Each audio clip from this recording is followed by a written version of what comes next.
And welcome back to College Football Tradition here on Spotify, Apple Podcasts, and YouTube. My name is Bryan Partika. I'm joined alongside Jacob Vanderford, and we're joined alongside our new co-host Lucas Miller for the show today. As we do a week one reaction, we know there's football still going on today, Sunday, August 31st, and we got a game tomorrow, TCU and UNC at night, Bill Belichick's first game as a Tar Heel. But Jacob, Nebraska on Thursday night finally came away with a one possession victory, and they did it against Cincinnati. I know you have some reactions to the game, how Dylan Raiola played. I have some opinions as well, and we'll kind of see where we go from there. Sweet. Yeah. So this is one of the first games of the weekend, Thursday night game. I know you all are really excited to hear me talk about Nebraska and give my rant as I always do. But yeah, I mean, finally winning a close game, winning it by 3 points in the end. I thought we were going to choke it away on that last drive when Cincinnati was driving and Scoresby threw up that prayer and Malcolm Hartzog picked it off in the end and just closed it out for us. But I guess my gut reaction is I thought that Nebraska was going to win by like two or three touchdowns in this game. I didn't think that Cincinnati was all that great. Even last year when I watched them, I was like, okay, they're not all that great.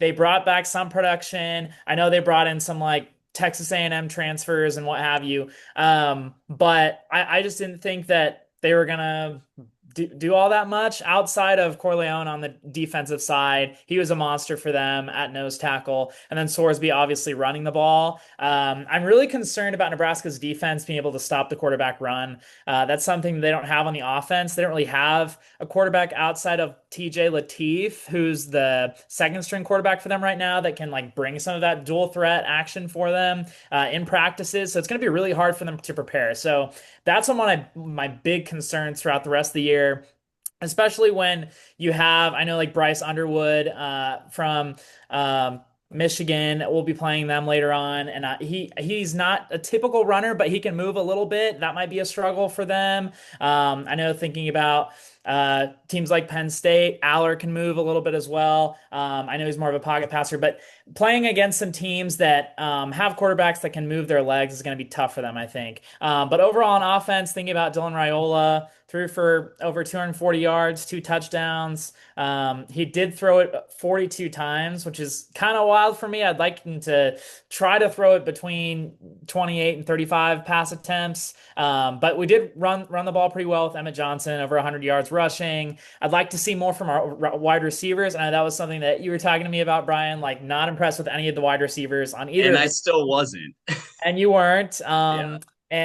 But I just wasn't impressed by Cincinnati at all. I thought their defense was good, but their offense, besides Sorsby running the ball, like he only threw for 69 yards and obviously had a pick at the end of the game. So Nebraska was like able to neutralize them for the first part of the game, but then it just seemed like it was too easy. Like they were driving down the field, they were giving up chunk yardage. So I'm curious to see what Matt Rule does to sort of make some changes as the year goes along. Yeah, definitely. And I think that Raiola having completed 33 passes in the game, but only for 240 yards. I mean, he was the check down king the other Yeah, night. I mean, it was kind of so just like annoying. Can we there just there was break, people pull the open. There were top, people put the open. top off the defense, like throw it down the field, throw some go routes. I don't know what Holgerson was doing back there, but he needs to, oh my gosh, there needs to be like some wheel routes or some stunts. I don't know. But the check downs just weren't doing it. Yeah, the Nebraska offensive line wasn't that impressive to me either. Although I do think Cincinnati's defensive line is one of the better ones in the Big 12. But the Yeah. offensive line at Nebraska going against the D's that they're going to face this year, that was not promising. And you're right, they do need to run the ball better, and the receivers definitely need to play better. But Rayola, he needs to be looking downfield. It seemed like almost every time he was looking for the second option, third option, and that's what they ended up doing, and that's why they weren't getting much movement. Yeah. Lucas, do you have any Um, thoughts on the Nebraska game?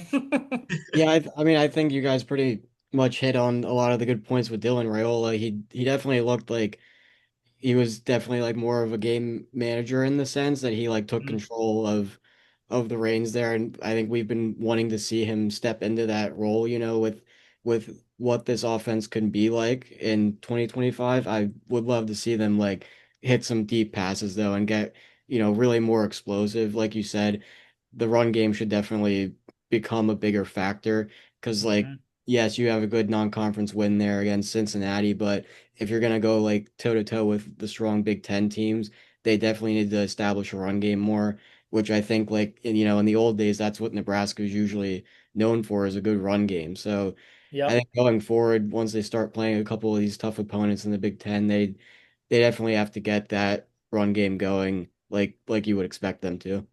One of my big concerns, Dylan Raiola has a good arm on him and like he can throw the ball far, but like you said, the success of the old Nebraska teams in the 90s was having a running quarterback like Tommy Frazier, like Scott Frost, even like Turner Gill back in the 80s. If you think about those players, they were able to run the option, fake some teams out, and give them fits basically with being able to move the ball with their legs. And Raiola just can't do that. We saw him get a few first downs, but I just don't know if the team dynamic of Nebraska and just the culture that's been set over the years is fit for a pocket style passer. But yeah, we'll see if that changes. One of the things that I was promised by in this game was the kicking game for Nebraska with Kyle Kunanen. I don't know how you say it, but he made Kyle all the field Buchanan, man. goals. He kicked a 52-yarder. Like Yeah. that is not something that I'm used to. The punting game, Archie Wilson. I don't know if you guys have seen some of the videos of him like being quite emotional during the offseason, being away from his family, playing his first football game ever from Australia. His average was close to 40 per punt, and he knocked him inside the 10 several times. And then like flipping the field at the final drive before Cincinnati kind of drove down the field was also big. Just to milk some clock and things like that. So I'm excited for the chance to have a good special teams this year because in previous years it just hasn't been it. And I credit that to Mike Eckler, the new special teams coach from Tennessee. He's been doing a great job. Yeah. Yeah. Nebraska definitely improved special teams wise, and we'll see what they do once they get into Big Ten play. But some teams that I was kind of impressed with as we stay in the Big Ten West was Wisconsin. I know they only beat Miami of Ohio last year. That Miami of Ohio team was pretty decent. I'm not sure what they're going to look like this year, but Wisconsin beat them 17-0, blanked them. And I was impressed with this game because one of the starting corners for Wisconsin was out because of eligibility issues. So we'll see if that gets resolved in the coming weeks here. And then Billy Edwards, the quarterback for Wisconsin, he's been somebody who's been around the game for a while. He went down very early in this matchup, but they were able to still come out on top. It didn't feel like they were ever going to let Miami come into the game, which I was very impressed with. And we've talked about it a few times over the summer. Like, this is a prove it year for Luke Fickell, and he is going to have to at least go bowling. But like we said, we think he might have to win 7 or 8 games if his job specifically wants to remain safe. Yeah, and I didn't get a chance to watch much of this game. And you talked about Billy Edwards. I'm just looking at the box score, and did he like get injured or something, or did like Yeah, he got was there hurt like in the another beginning player of the that came in? Okay, okay. Yeah, I mean, they still didn't pass the ball too much. I mean, they ran the ball a lot. I mean, much like the Minnesota game. So Minnesota as well. They beat Buffalo, another team that beat up on a MAC team. They won 23-10. Another game that just didn't seem that close. But Minnesota, it's no secret what they're going to be able to do this year. Darius Taylor, 30 rushes, over Mhm. 140 yards. He didn't They score on always the have ground. solid running backs. The running backs are Right. always good. Yeah, their offensive line was good. Buffalo's one of the better teams in the MAC this year. I think one of the favorites. And I still think that they will be after this game. But I was impressed with Minnesota's run game, and I was impressed with Wisconsin's defense as we continue talking about the Big Ten West. Yeah. Another team, and it's not fully the Big Ten West, but thinking about Maryland too. I was looking at that game, and if you think about Malik Washington, he's their freshman signal caller at quarterback this year. I just feel like he might be an impact player for Maryland this year, beating FAU 39-7, throwing for over 250 yards, 3 touchdowns. He was really able to facilitate that offense, put some points on the board for the Terps. I'm just curious how they're going to stack up against other teams like Ohio State and Penn State and Michigan and all these teams. They're in the Big Ten East. We'll see what happens, but a lot of really good teams as to be expected in the Big Ten again this year. Yeah, Yeah, yeah.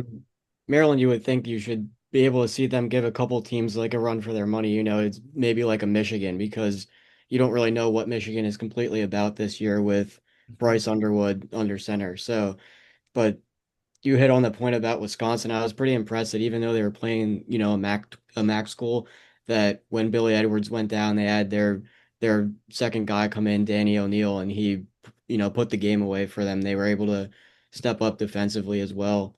So that's something that you'd like to see out of Wisconsin going into Big Ten play is, who can step up if they do have a depleted roster going into a game. And I think they probably have the guys that can do that this year. Hmm. Yeah, and I like Wisconsin's schedule going forward. They have Middle Tennessee next, who just lost to Austin Pay from the Austin P from the FCS this past week. So that should be an easy win. And then you go to Alabama, but Alabama, we'll talk about it a little bit later about that loss to Florida State. So Wisconsin, interesting. We'll talk about them a little bit moving forward. I want to hit on Penn State. Lucas, I know big Penn State fan. Drew Allar played a very clean game. He was 22 of 26, 217. He had a touchdown. Then the running backs, Singleton and Allen combined for 3 scores. What was your opinion about their route of Nevada? I was pretty happy with it because sometimes we saw it last year. Like they play a team from like the MAC or the Mountain West, or usually if they play an FCS school, they can handle it pretty well. But if they run into like a Mountain West school or a MAC school, it sometimes it's a little too close for my liking or for a lot of people's liking. So I thought Alar played well. I think I saw him definitely like he has even in game one, there's a lot of growth there from last season. I know at the end of the season, his footwork was like something that a lot of Penn State fans were like not very happy about. He was making a couple reads that, were very off, but I think in this game he did a very good job of finding his receivers. And another thing about their offense is that they brought in the new transfer receivers from Syracuse and USC, Hudson and Pena, I think his name is. They Yeah, both had a couple catches. They had pretty good stat line. I know they're going up against Nevada, so you want to try and get those guys the ball and kind of work them into the offense, playing a lesser opponent. But the run game is definitely the thing that I think this team will lean on this year. I know last year it was definitely disappointing losing to Notre Dame in the semifinal. So I think now with their like so-called revenge tour, they have a lot of guys coming back on the defensive line. They have a lot of guys coming back on the offensive line, and with having Singleton and Allen back, that's probably going to be primarily their offense. And then to be able to actually complement that with a pass game this year will be a lot better for the signal callers on offense. Even sometimes if they have, the backup come in, Ethan Grunkmeyer, he has shown that he can make a couple of good reads out there. I think that he has a lot of upside, in the event that Alar would not be in. So I think offensively they're very complete, which last year there were a few holes. But I think that run game is definitely something they're gonna like live by this year. yeah, for Lucas, I have a sure. question for you about the tight ends from Penn State. Because I know throughout the years, Penn State has had really solid tight ends, going back to Pat Fryermuth, Mike Gesicki, now Tyler Warren being picked in the top 20 this past year in the draft. Right. What are your thoughts on just being able to replace some of that production from a guy like Tyler Warren, who's all over the field for you guys last year, whether it was like even throwing the ball, running the ball, catching the ball, all those things. Who do you think is going to be kind of that standout tight end for you? I don't know how they're gonna replace the production that he had, like being so versatile and throwing the ball and being in that wildcat look. I think I would trust that they could maybe try and do something like that again with a player. I don't know who, but specifically the tight end role. I think Khalil Dinkins was really good last season on certain downs where Warren was kind of covered. Primarily, Dinkins definitely stepped up like in third down situations. He had a couple of touchdowns last year. And Luke Reynolds, who was, I believe, a freshman last season, he's built very similar to how Warren is, where he's kind of just like that freak, like athlete at tight end, kind of like the big body tight ends that you see out of like Iowa and everything. He should get a lot of production offensively. He's a guy that I think people are very, high on going into this season.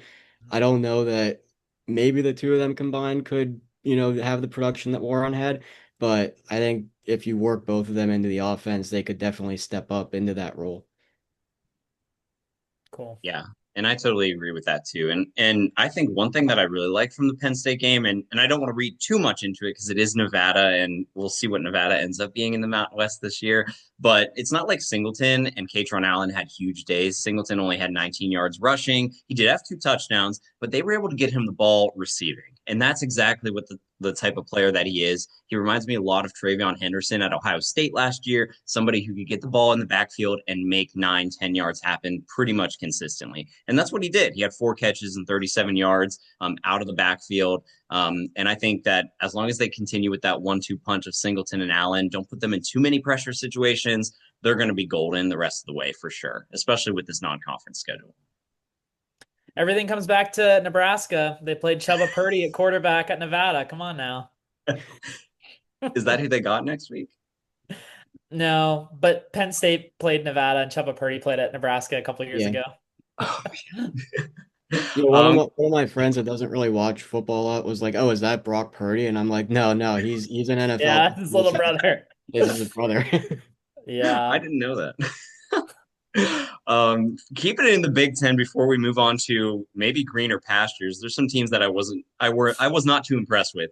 One of them was Rutgers. They were up 31-14 on Ohio, and then Parker Navarro happened. He ended up with over 300 total yards. The Ohio quarterback did. He had 4 touchdowns. He brought them back. It was tied up at 31, and then Rutgers scored a late field goal with I think there was like 8 or 9 minutes left. But no scoring happened after that. So Rutgers came out victorious 34-31. But that Ohio team has some fight in them. They play West Virginia this upcoming week. Then they travel to Ohio State. So it doesn't get much easier. But as far as Big Ten play, was not impressed with what Rutgers brought to the field, especially late in that matchup.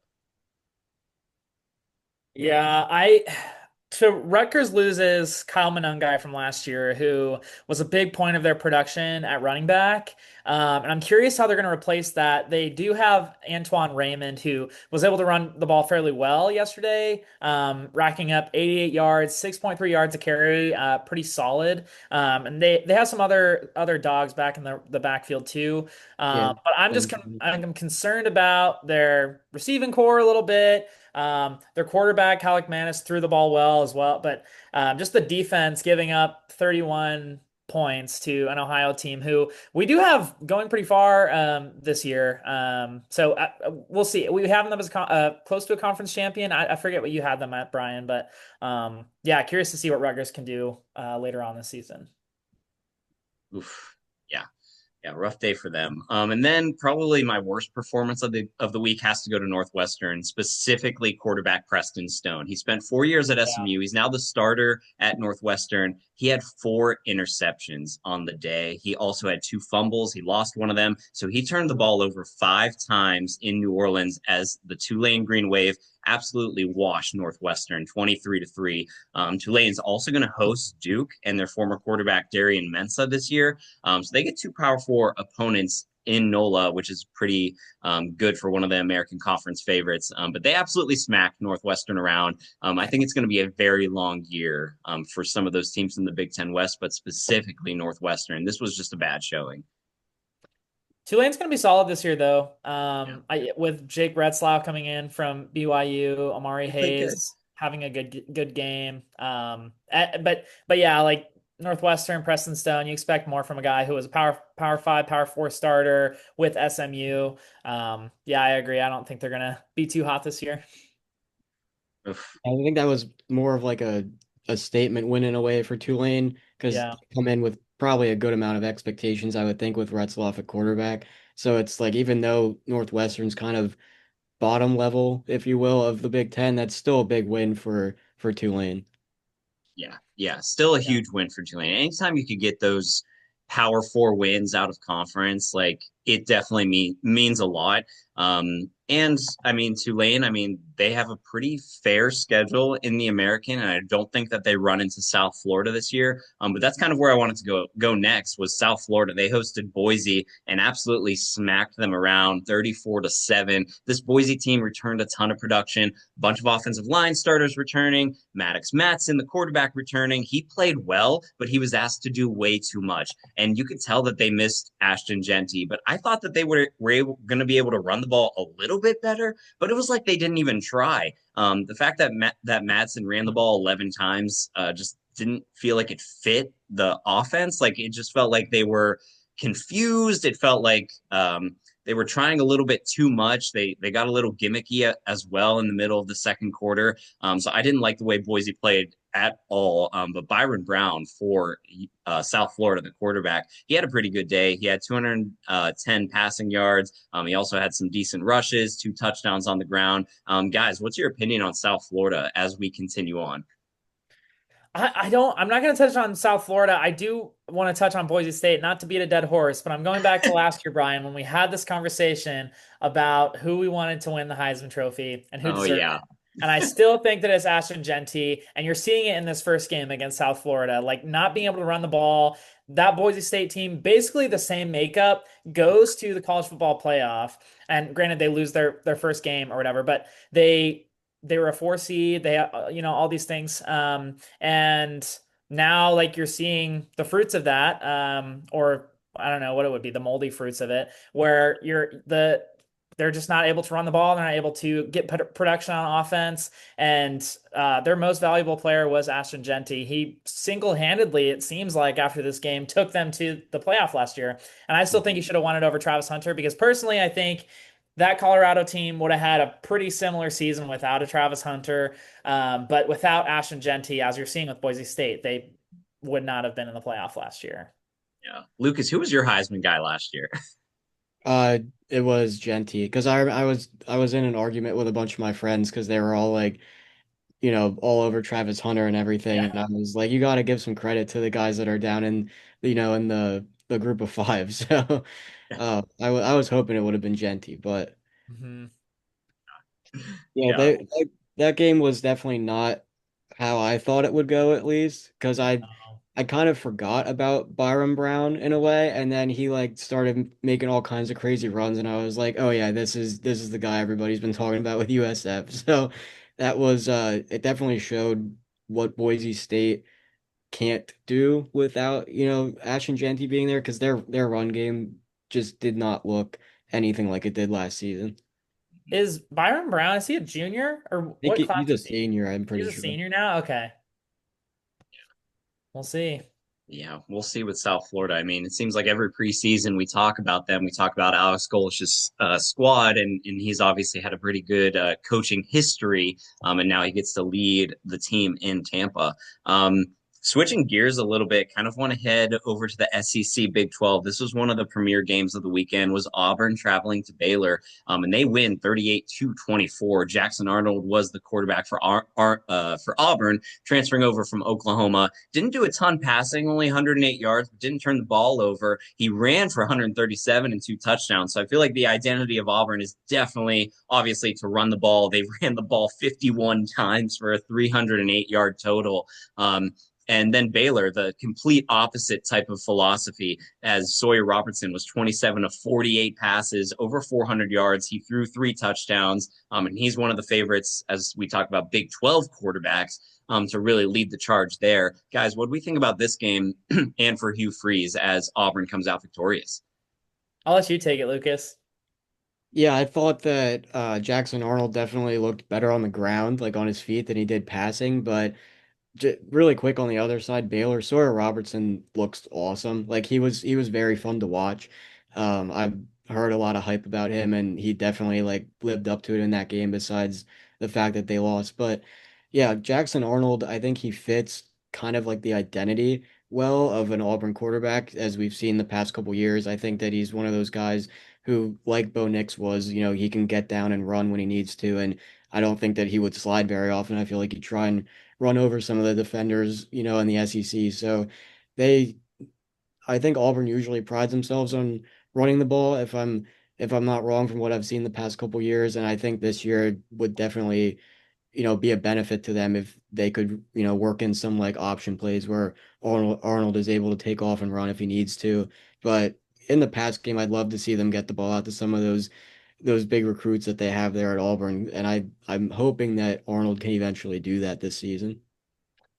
Yeah, one of the people that I was a little bit unimpressed with, I guess, from this game was Eric Singleton Jr., the wide receiver transfer from Georgia Tech. Last season had a big season with the Yellow Jackets, and people were really talking about him coming in to make a big impact for this Auburn squad. And just in this game, he wasn't able to get anything going. They tried to get him the ball on a few rushes, had 10 yards. Tried to throw the ball to him through the air, got 20 yards. Like we'll see what happens against maybe a team that's less prolific offensively or defensively than Baylor. But I was a little bit concerned about his performance. And then with Jackson Arnold, I'm curious to see what he can do against some of the SEC opponents this year because when he played at Oklahoma, again, not super impressed with his performances last year and losing to Navy in the Armed Forces Bowl and all of that stuff. We'll see what happens with him, but a very impressive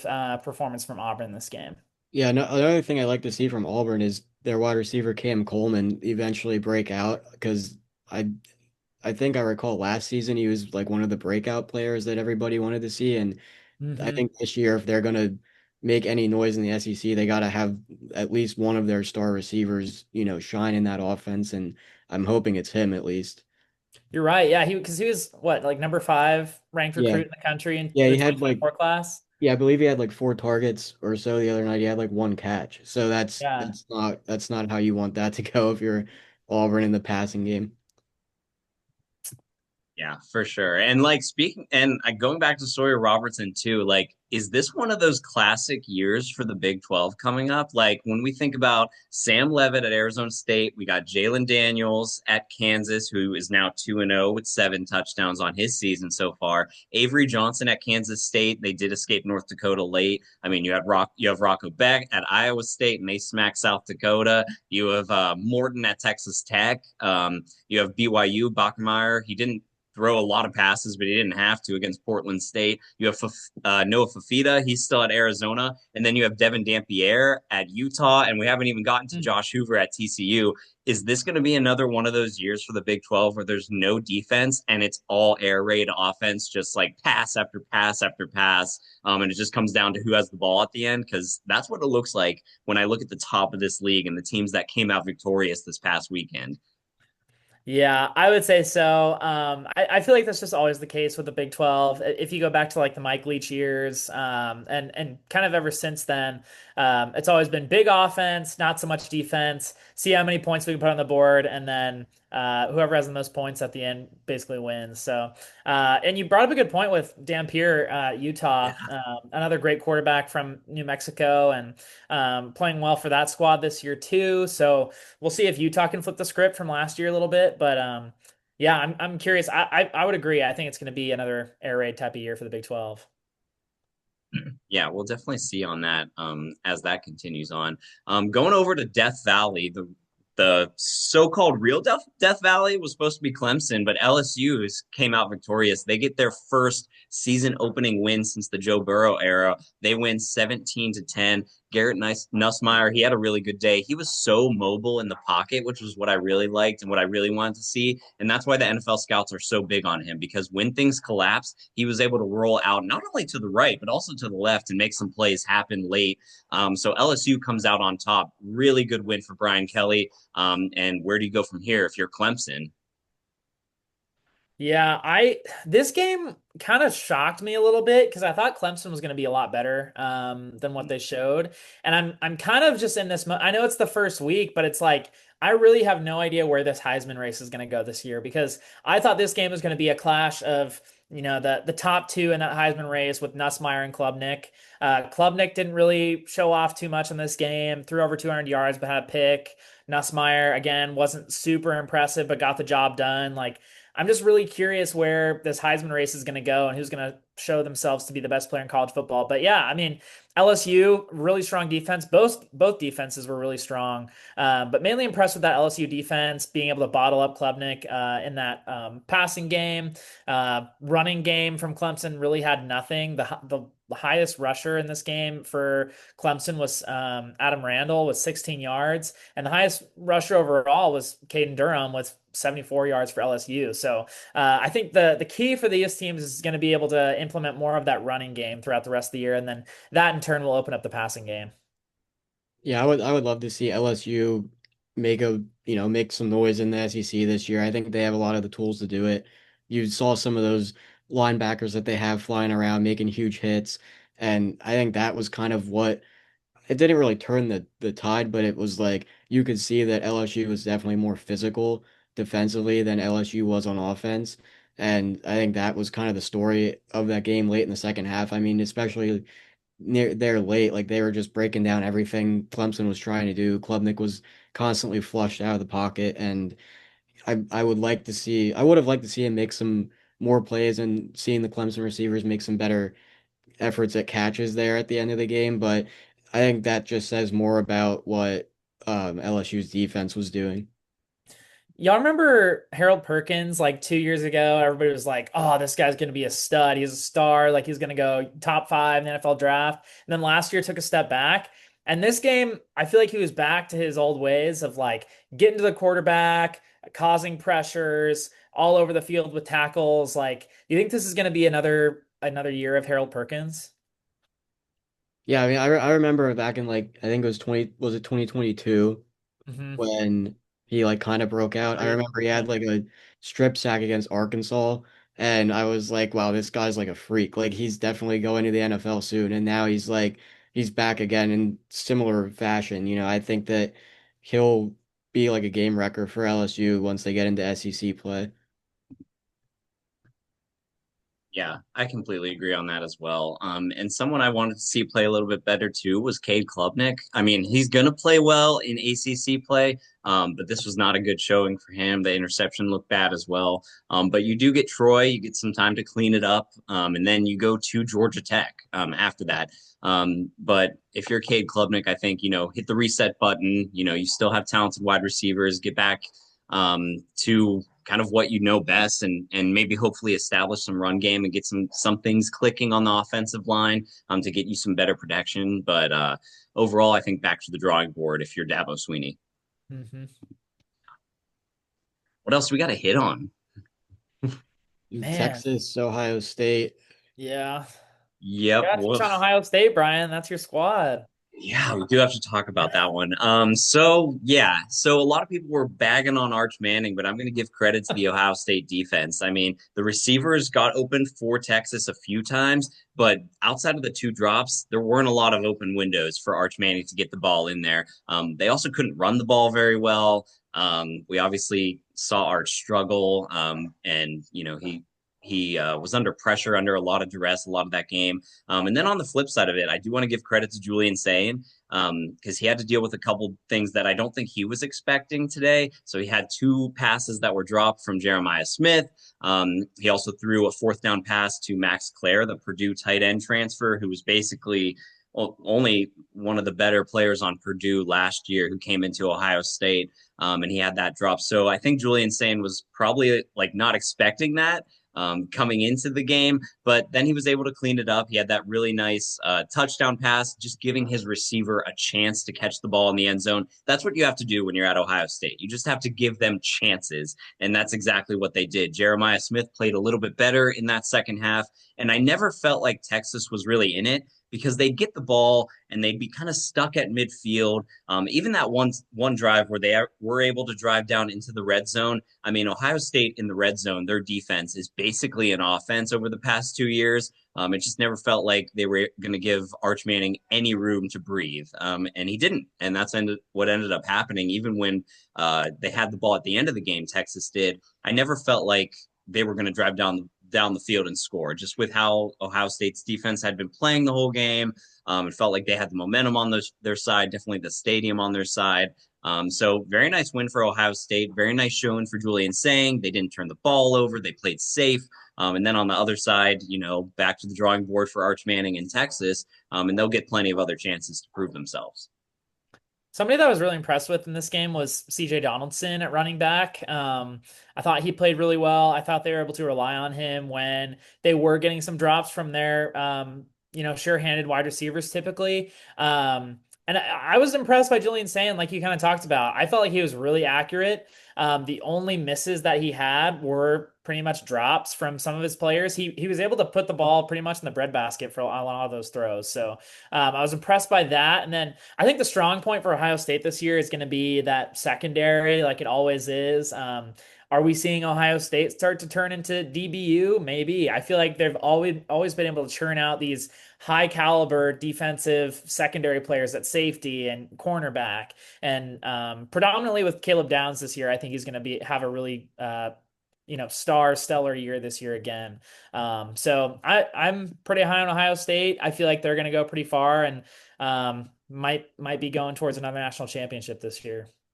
Yeah, I enjoyed this game a lot. I thought this was like the perfect matchup for week one, considering they played each other last year in the playoffs. And I know a lot of people were like thinking this was going to be like a high flying, high scoring game. And like the football fan in me kind of appreciated that it was 14-7 because it's like you really want to just find out how these two teams are after coming off such successful seasons last year. And I thought that even though Texas, like a couple of their running backs broke loose on a few carries, I thought Ohio State really bottled up that run game the best that they could. And then Arch Manning, most of his mistakes and missed throws or the interception, it kind of came from desperation almost. It felt like because once it's not like it got away from them because it was a one score game there, but the momentum in a way felt like it was like so far away from them that they were just in desperation mode offensively. And for Ohio State, I thought I as a Penn State fan, I was not very high on Julian Sand, but I thought that he played a pretty good game. And I think that even if there's games where, Jeremiah Smith has a couple drops or he's not, playing up to par, I think Sand will definitely do, a good a job as most of Ohio State quarterbacks have done of making the big plays and keeping that team in the games. Yeah.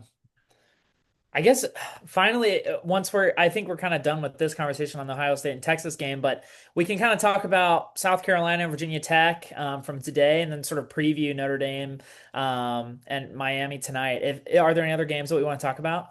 I was gonna ask, did you want to talk about the Alabama at all? Oh, true. We should talk about Alabama, Florida State.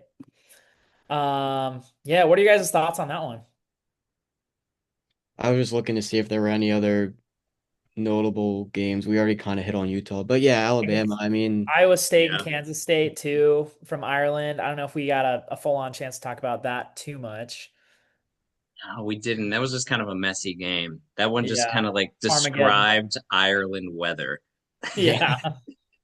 So It was rainy. just, yeah, it was just messy. Both offensive lines looked bad. Then both defenses looked pretty bad late. I wasn't impressed with either quarterback, but then this past week I was impressed with both quarterbacks. So I didn't want to put too much emphasis on like the Ireland game because you just never know Yeah. what's going to happen, and you're seven time zones different, so I think that there are a lot of things that when we get into Big 12 play, it's just a different sport than it is when we're watching some of those early season games. Yeah, I mean, I guess with the Alabama Florida State game, kind of switching gears, because yeah, I agree. The Farmageddon game was Yeah. just kind of like wishy-washy. Um, I was impressed with Florida State's defense. Again, it all comes back to Nebraska. Tony White with the as the new defensive coordinator. A lot of his schemes worked for Florida State in this game against Alabama. And I saw a stat somewhere where this was like the first opening game that Alabama has lost in I don't even know how many years. 24, was it 20, was it 17 or 2024. 24? I think the last time they lost was like 2006, 7. It's been a Okay. while. That Yeah. makes well, we can fact check ourselves or you can fact check us in the comments. But yeah, I was sort of impressed with their quarterback, but like not really for Alabama. I don't know. Like he was able to throw the ball and threw a few touchdowns, but it just seemed like their offense really couldn't get it going. And then their defense really couldn't stop Florida State with Tommy Castellanos being able to run the ball, pass the ball. A lot of people compare him to Kyler Murray, and I see that a lot. The two quarterbacks that I see in college football this year that are like almost identical to Kyler Murray are Castellanos and Damon Williams for Washington. And so I'm really curious to see what Castellanos is able to do this year for the Seminoles team. I feel like they have some dudes in that wide receiver room. They have some running backs. They have a pretty solid defense, especially against a number 8 Alabama Crimson Tide team. So Florida State might be one to watch this year, even after coming off of a 2-win season this past year. Yeah, I thought that was an interesting outcome there. I thought that once, I think, was it earlier in the game where Florida State ran that like kind of jet sweep where it was like a double reverse almost, and right, and then they had scored like with Danzy, I think it was. That Mhm. was, I thought when they scored that touchdown, I was like, oh man, like Florida State might actually be like they might be able to do something in this game because I thought that Alabama would be able to handle them, but I guess I kind of didn't know that the Alabama quarterback would play that way. I thought that he would kind of be able to step into like the casual Alabama offense, like they would Ryan Williams would be everywhere. But yeah, that it's definitely not how a lot of people thought that would probably turn out. But props to Florida State. I mean, they're able to turn around from what was it, 2 wins last season and come out and knock off Alabama, who's a top 10 team. That was really incredible for them. Yeah. Yeah, I thought it was huge for them, and I mean, two different rushing attacks too. Florida State absolutely shut them down, and they were able to get some of their defensive backs in the backfield too. I love the way they dialed up blitzes. So Earl Little Jr. he was able to get in the backfield on a few occasions and kind of disrupt plays. So Alabama really had just like nowhere to go rushing the ball. They rushed the ball like 30 times, didn't even get over 100 yards. While that's the complete opposite for Florida State, they are going to be a rushing team this year. Mhm. Not only for Castellanos, who ran the ball like 16 times, but they spread the ball so much between, like you said, Lucas, the wide receivers and then also the backs. I mean, they just had a like what was it like six or is it am I reading this right? 5 or 6 guys who had 6 or more touches rushing. So they were just able to get the ball moving around in the backfield, which I think confused Alabama a lot. And then, like both you guys said, Ty Simpson wasn't super impressed with him. It is early, and I know we'll see what he looks like as Alabama still has Wisconsin in the non-con, and then once they get into SEC play. But if I'm the rest of the ACC and I'm looking at this Florida State rushing attack, and I'm looking at the Florida State defense, like I think Ty Simpson. He's probably a better quarterback than a lot of the ones that Florida State's going to go up against this year. So I think this completely flipped my perception of Florida State. And I know it's early on, you don't want to say too many things, but they're going to be 3-0 going into Virginia because next week East Texas A&M, then they got Kent State, who shout out Kent State breaking their losing streak. They won over Merrimack, but yeah, Yeah. Florida State is definitely one of those teams. I'm looking at the rest of their schedule. It's not super easy, but if I'm one of their opponents, I don't look at them the same way as I did last year. It's different now. Yeah. I quickly too, I mean, since we're talking sort of SEC with Alabama, I wanted to touch on the game that John Mateer had for Oklahoma against Illinois State. Not much to talk about here in terms of the game, but I just wanted to talk about, we've talked about a lot of Heisman contenders this year in several of the conferences, and I think John Mateer is one of those dark horse contenders. So not to like sort of jump around, but Yeah. him being able to throw for close to 400 yards with only missing only on 7 attempts in the passing game, 30 for 37, 3 touchdowns, only throwing a pick. Like, I feel like that was a really solid game for him. And I think he's going to cause some problems for your Alabamas and your Tennessees and your Ole Misses and all those teams of the world. Yeah. Well, that's why they brought Ben Arbuckle in to Oklahoma, was to Yeah. do what they're doing with John Mateer right now. Kind of doing what they did when they had Lincoln Riley over in Norman.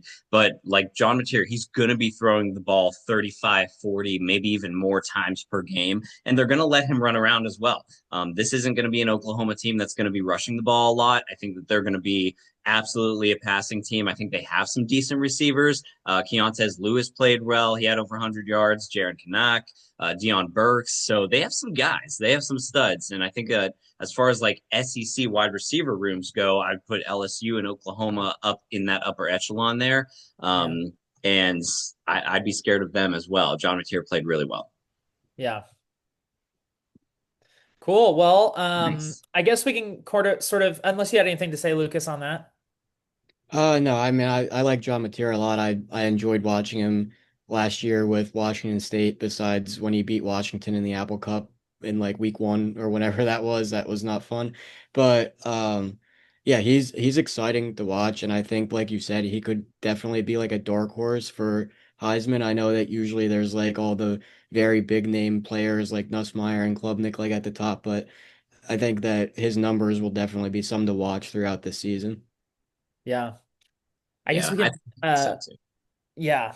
Transitioning into Virginia Tech and South Carolina today, I do want to do kind of talk about Lee Corso leaving the college football world here soon too. But just touching quickly on South Carolina and Virginia Tech, I think y'all were able to watch some of that game today. But I think a lot of people forget about Kyron Drones, the quarterback for Virginia Tech.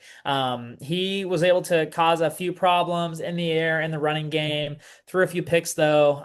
Lenora Sellers really wasn't able to get going until later on in the game. And it was a closer game than I think a lot of people thought it would be, and really opened up in the fourth quarter. But what are your guys' thoughts on the Gamecocks, the Hokies, that game? Hmm. I'd probably say, I mean, I was only able to catch the first half and then a little bit of the third quarter. But Lenore Sellers, he's one of my like kind of like dark horse Heisman guys this year. So I hope he continues to play well. They're going to trust him to run the ball. It's not like they have a ton of depth in the running back position.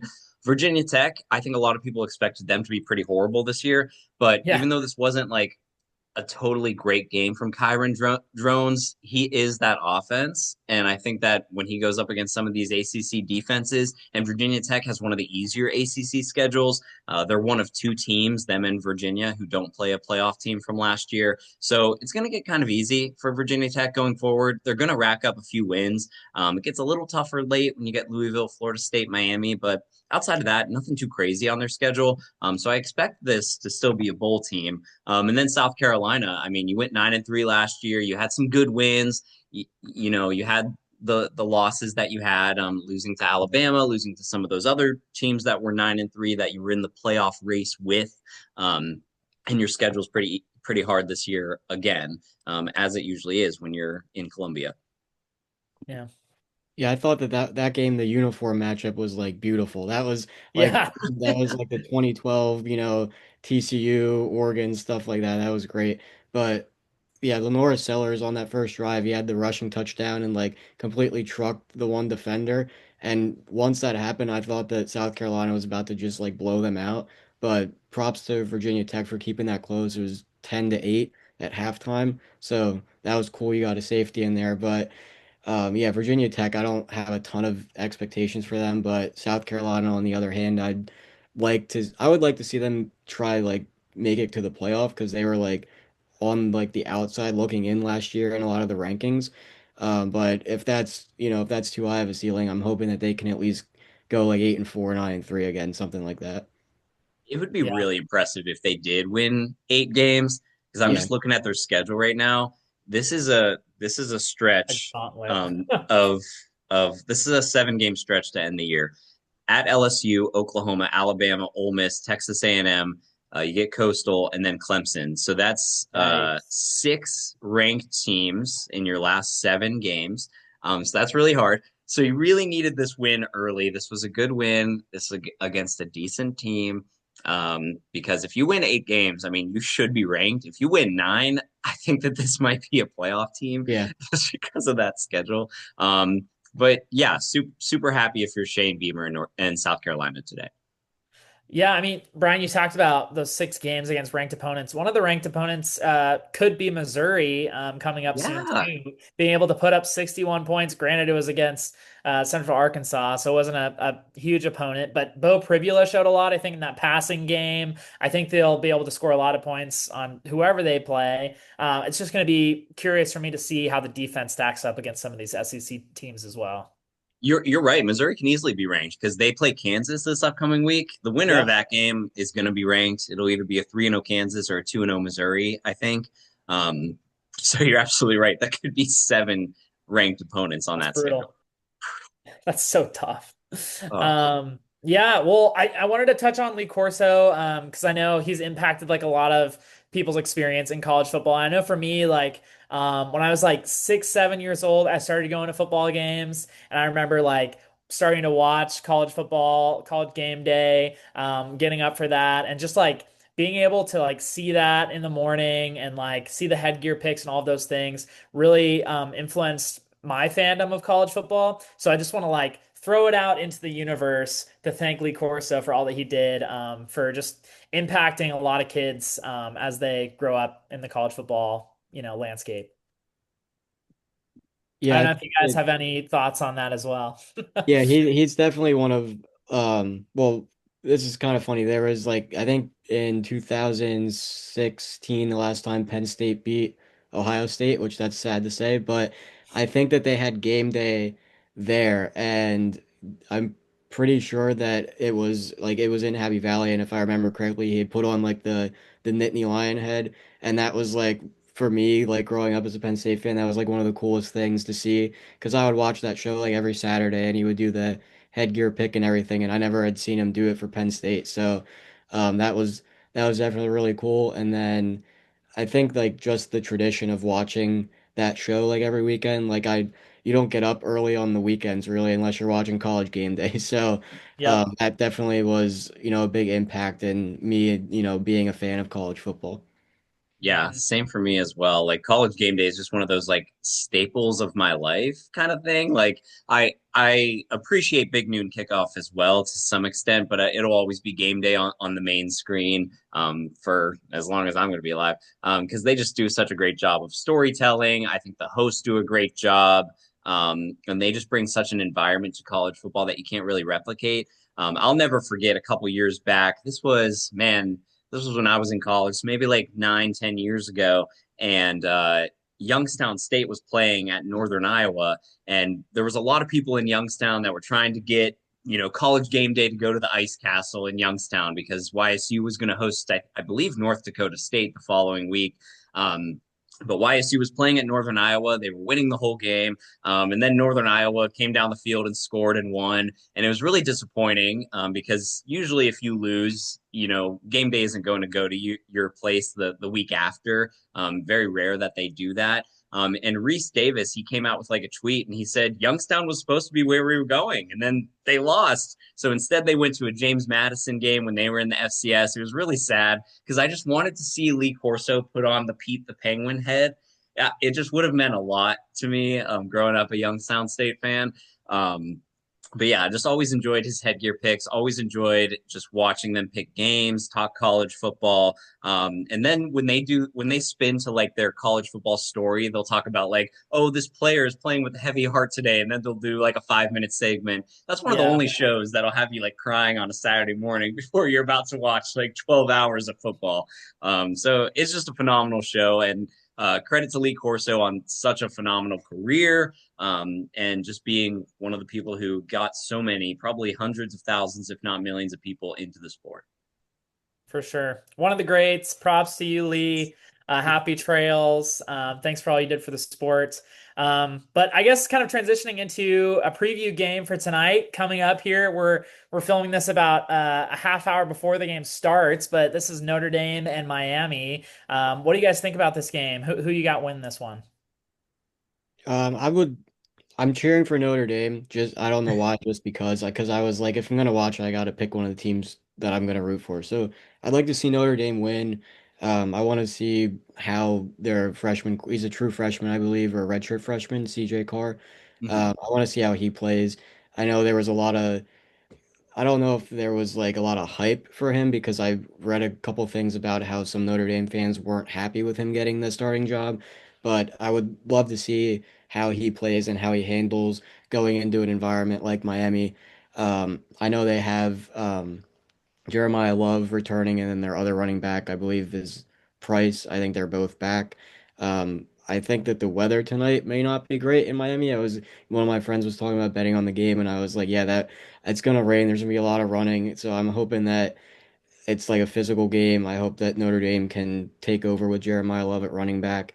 And then for Miami, I know there's probably a lot of question marks with Carson back with previous injuries, so I'd like to see how he plays fitting in that Miami offense. Hmm. Yeah, yeah, for sure. And I think Jeremiah Love, he's one of those guys who, if we're talking about non quarterback Heisman players this year, He's one of them. Over 1,000-yard back last year, 17 touchdowns on the ground. To talk a little bit about Miami, obviously you have Carson Beck, but you also have Mark Fletcher Jr. at running back. He's somebody I think that a lot of people are not so high on and haven't like looked too much into him. But he's going to get the bulk of the carries tonight, probably. And then as far as passing goes, you got C.J. Daniels. He comes over from LSU, 42 pass receptions last year. For the Tigers. So I'm really excited for this one. Just another top 10 matchup. I mean, we had so many top 10 matchups just this week alone between LSU and Clemson, Miami and Notre Dame, and Texas and Ohio State. I mean, so this is just a great week one of college football. I'm so glad that they do 5 straight days of this Yep. to start before the boring NFL starts taking over Sunday football. So this is a good one. This will be a really exciting matchup when it comes up in an hour. Yeah, this will be fun. Definitely going to be a clash of the Titans, so to say. I think Miami just missing the playoff last year will they're definitely going to have a lot of fight in them and want to get back to that point. But I'm curious with Carson Beck coming in, it's sort of a change of like culture at quarterback after Cam Ward got drafted. A lot of new players coming in, so I'm just curious to see like a lot of players with experience, but on a new team with a new coaching staff that sometimes doesn't really work out. Then with Notre Dame, not a lot of experience at quarterback, but they're bringing back quite a few people from last year's national title run. So I don't know. We'll see how it all works out. Definitely going to be a tough game, but I'm definitely rooting for Notre Dame. I've never been a real Miami fan just because of Miami beating Nebraska in the 2001 national championship, and I don't know, just throughout the decades, Miami has caused me a lot of fits. So not a Hurricanes fan, but they're a good team. So I think either one could win, but I'm going with Notre Dame tonight. My Buckeyes avenged that for you guys the following year Yes, in '02, that thank controversial goodness. game. Um, Sweet. So that's a little bit of preview of Miami of Notre Dame. And then tomorrow, Texas Christian traveling to North Carolina for that Monday night football game. You got Bill Belichick in his first collegiate head coaching gig against Sonny Dykes, who's been around for a while. TCU coming off of a 9-win season, if you include their bowl. They return one of the best passers in college football and Josh Hoover. They have Eric McAllister at wide receiver. We're going to see if that rushing game could get going. What's your opinion on that game, guys, going forward as we get into? I think that's the only game Monday night. I think so. Yeah, it's just Yeah. that one. Yeah. Yeah. Well, I'm thinking about the quarterback situation. So North Carolina recently announced that the start is going to be Gio Lopez, who comes over from South Alabama. I'm just curious to see. He has a lot of experience, obviously, a lot of production, but I'm curious how that's going to transition into this Bill Belichick offense, who typically is sort of a pocket passer. You think about Tom Brady for all those years, even like Mac Jones toward the end. They're not really like big runners, and I feel like Gio Lopez has this ability to kind of scamper around and scramble. So we'll see how Bill Belichick's offense utilizes that. And then Josh Hoover, obviously, I think he's a really under the radar Heisman Trophy candidate this year, throwing for over 3,000 yards and close to 30 touchdowns, I believe, and all these stats. I think he'll be able to do a lot. But losing out on Jack Betch and Savion Williams and all of those players in the receiving core will hurt.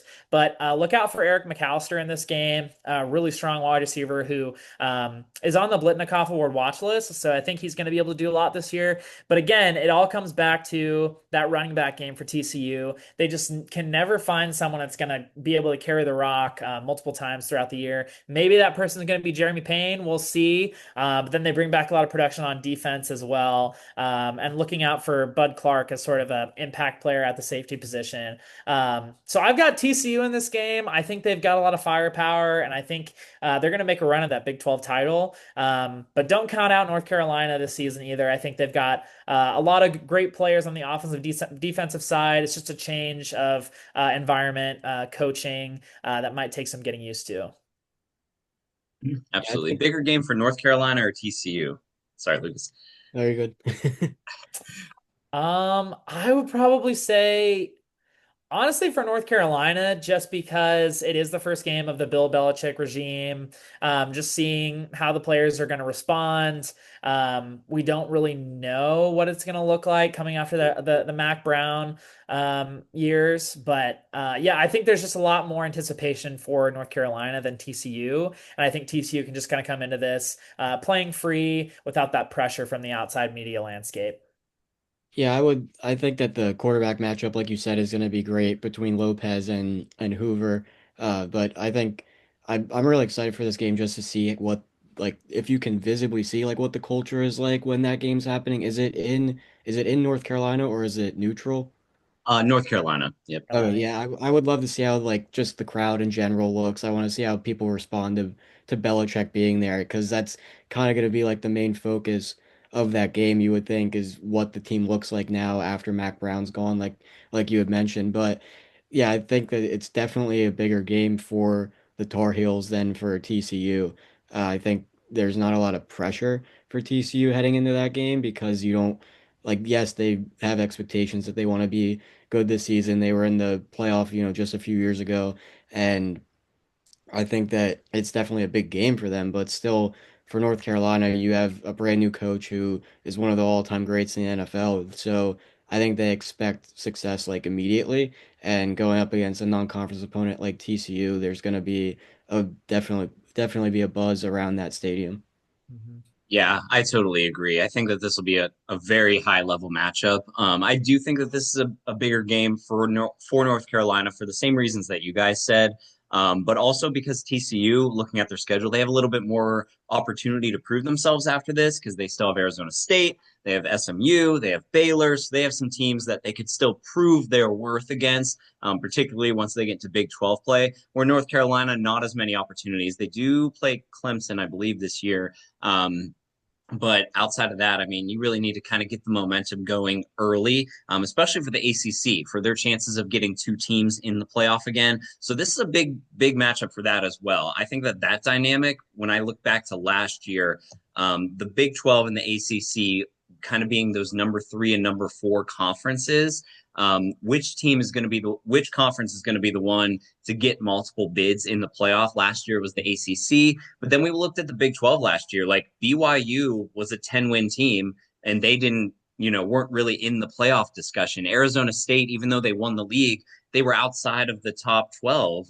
Iowa State was another team that they were ranked pretty much all year before losing in the conference championship game, and they were still ranked after that. But a lot of those teams that were kind of in that middle high tier of the Big 12 weren't in consideration for the playoff, where it was kind of the opposite for the ACC. So this is one of those matchups that is just like really important when we talk about conference alignment and how we view both leagues going forward. Same with that TCU SMU game in a couple weeks as well, but we'll get to that later.